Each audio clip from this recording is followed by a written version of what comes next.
One of the cruelest weapons the enemy uses against you doesn't look like a spiritual attack at all. It looks like a calendar. It looks like a birthday you didn't want to celebrate. It looks like the empty space on your finger where a ring was supposed to be by now. It looks like other people's announcements, other people's babies, other people's promotions, while you sit in the exact same place you were 5 years ago, wondering what is wrong with you. That quiet ache you carry, that feeling that life already happened to everyone else and somehow passed you by. That is not random, and it is not the truth. It only feels like the truth. Because here is what the enemy has convinced you to believe. He has whispered it so many times in the dark that you have started to repeat it to yourself in your own voice. He says, "You waited too long." He says, "The window closed." He says, "The good years are behind you, and whatever was supposed to happen for you is never going to happen now." He says, "You can rebuild if you want, but you will always be running to catch up to a life that left without you." And the cruelest part is how reasonable it sounds. Because when you do the math, the human math, it adds up. The years really are gone. You really can't get them back. But what if you are running human math on a supernatural God? What if the one who made time does not count the way you count? What if your timeline isn't broken, it's just not finished? Because there is a verse buried in a small, overlooked book of the Bible that does not say what you think it says. Most people read it as a nice sentiment, a comforting little phrase to stitch on a pillow. But when you understand what it actually meant to the people who first heard it, it stops being a pillow and becomes a promise with teeth. The verse is Joel chapter 2, verse 25. And God says through the prophet, "I will restore to you the years that the locust has eaten." Read it slow.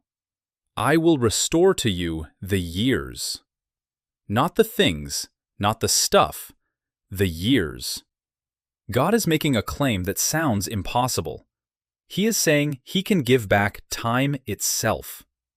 And to understand why that is the most radical promise in all of Scripture, you have to understand who Joel was talking to and what a locust actually does. Israel had been hit by a plague of locusts. Not a metaphor, a real one. A swarm so massive it blackened the sky and turned afternoon into night. And here is what most people do not understand about locusts. A locust does not just eat the harvest. If a locust only ate your ripe crops, you could survive that. You would have a hard year, but you would recover. No, a locust strips everything. It eats the standing grain. Then it eats the young shoots coming up behind it. Then it eats the leaves. And then, when there is nothing green left, it eats the bark off the trees. It devours the very thing that would have produced next year's harvest, and the year after that. The locust doesn't just take your present, it eats your future. It eats your seed. Now do you see why this hits where you actually live? Because the thing that has been eating at you was never just about one lost relationship, or one wasted decade, or one career that never took off. The real damage, the deep damage, is what it did to your hope. It didn't just eat the harvest. It ate your confidence that you could ever grow anything again. You don't just grieve the years you lost. You grieve the belief that the future could still be good. That is the bark being stripped off the tree. That is the seed being eaten.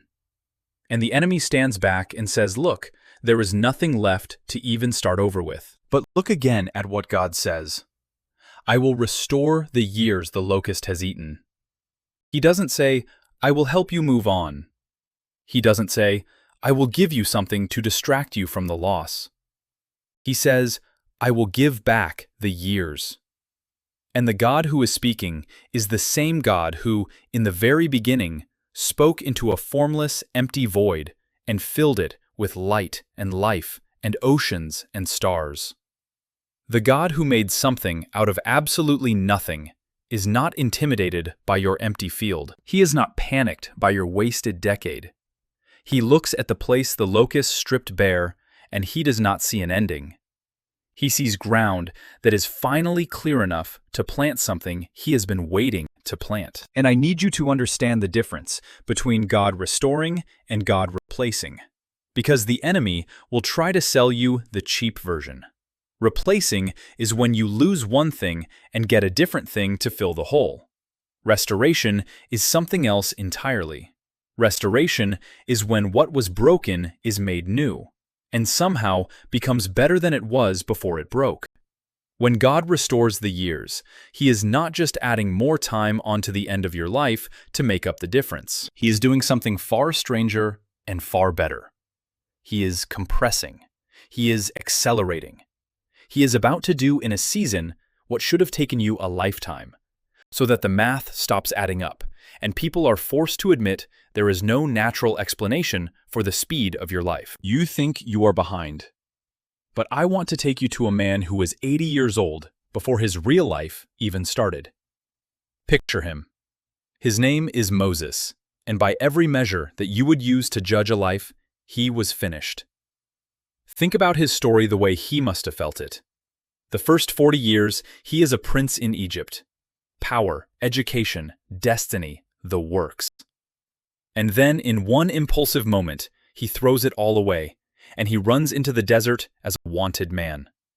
And there, in the middle of nowhere, the next 40 years go by. 40 years, watching sheep.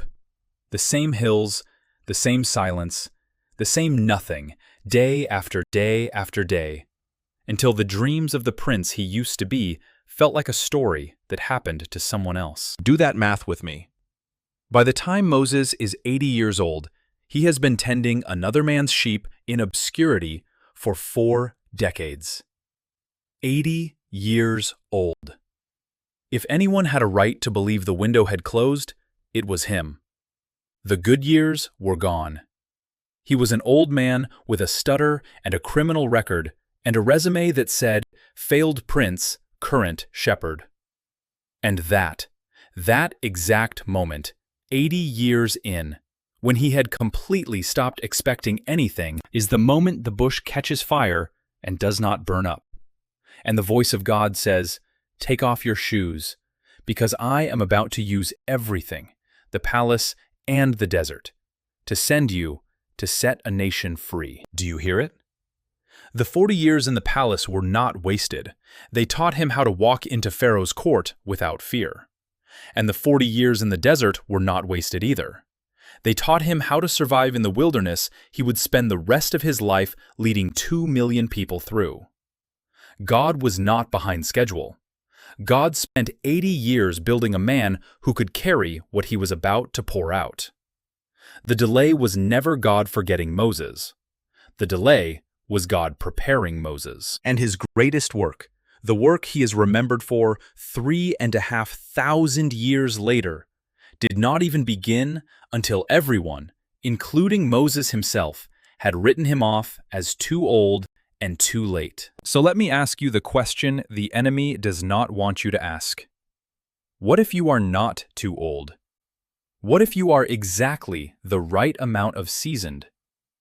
What if everything you have walked through, the betrayal that taught you discernment, the loneliness that taught you how to hear God's voice, the failures that burned the pride out of you, what if none of it was wasted, but all of it was training? What if God could not give you the thing you have been asking for until you became the person who could carry it without it destroying you? We look at delay and we see punishment. God looks at delay and sees preparation.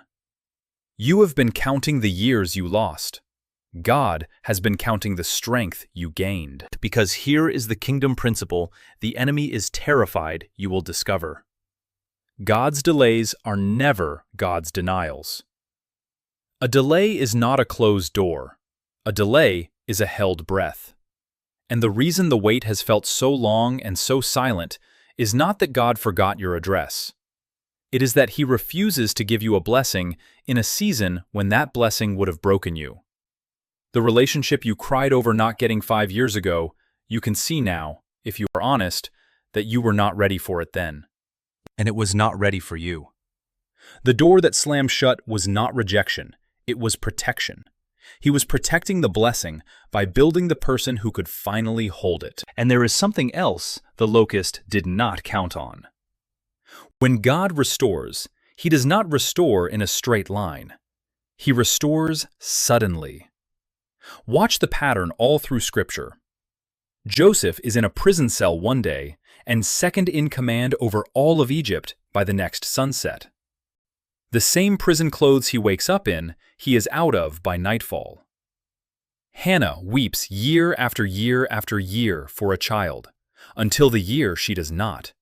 And the son she finally carries grows up to anoint kings. The woman who bled for 12 years, who spent every penny on doctors who could not help her, is healed in the single second it takes to touch the edge of a robe. 12 years of suffering undone in one moment of contact. That is how God moves. Slowly, slowly, slowly, and then all at once. So you cannot judge your whole story by the chapter you are stuck in right now. The waiting room is not the destination. The fact that nothing has changed yet is not evidence that nothing will. It may simply mean that you are in the held breath, the pause right before the suddenly. The locust ate your years, yes, but the locust does not get the final word over your field.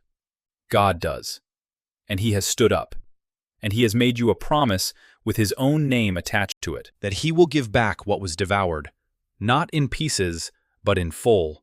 And not someday in a vague and distant heaven, but as a harvest you will see with your own eyes in the land of the living. I want you to think about what restoration is actually going to look like for you. It is going to look like a door opening so fast you barely have time to walk through it. It is going to look like the very situation that broke your heart becoming the testimony that sets someone else free. It is going to look like people who watched you struggle for years, standing back in shock, unable to explain how someone with that much lost time could suddenly be that far ahead. They will look for the natural explanation, the lucky break, the connection, the secret, and they will not find one. Because there will not be one. There will only be a God who keeps His promises, restoring the years, repaying the locust, and proving that He never once forgot the daughter who kept believing in the dark. So stop counting backward. Stop running the funeral for a life that is not over. The same God who restored Moses at 80, who lifted Joseph in a single afternoon, who answered Hannah after years of silent tears, is the God reading the pages of your story right now. And He has not gotten to the good part yet. Your age is not a disqualification. Your delay is not a death sentence. Your wasted years are not wasted. They are the seed He is about to plant in ground that is finally clear. The locust had its season. Now God is having His. If this message reached something deep in you today, I want you to do something. Drop this prayer in the comments right now, and do not just type it, declare it. Lord, restore my years. Say it like you mean it. Say it as a notice to the enemy that you are done agreeing with his lie that you are too late. Say it as an act of faith that the God who made time is about to give yours back. Subscribe to Holy Purpose for biblical truth that will carry your faith through every season of waiting. And share this with someone who feels like life has already passed them by. Someone who needs to be reminded that their story is not finished. Because I promise you this, on the authority of the one who spoke it first, He will restore the years the locust has eaten. Your field is not dead, it is dormant, and your harvest is coming. Your story is not over. You are not too late.